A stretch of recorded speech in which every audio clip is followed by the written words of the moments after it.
وعايز اكل حاجه حلوه. كنت بعمل حاجه كده زمان لما كنت شغال في مطعم، كنت بعمل مهلبيه. المهلبيه دي كنت مستطعمها تاني يوم مش اليوم اللي انا بعملها فيه. فانا النهارده قاعد لحد بكره في المطبخ بعملها النهارده وهاكلها تاني يوم. يلا بينا بقى نعملها سوا. هنحط اللبن يغلي على النار، بوله فيها شويه نشا وعليها شويه لبن، وبوله تانيه فيها كريم شانتيه احط عليهم شويه لبن، واجهز البرنس ده. النور جه يا جماعه، هنكمل يلا. قبل ما اللبن بقى يبدا يغلي احط كيس فانيليا.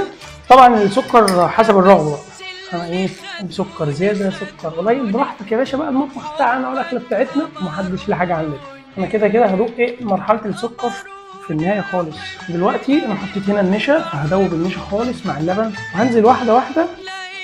شويه مهلبيه بس حدوته بس كده تقلت معايا اهو. بص كده القوام بتاعنا تقل. احط شويه كريم شانتيه كده بودر. بسم الله. هنجهز الطواجن. ننزل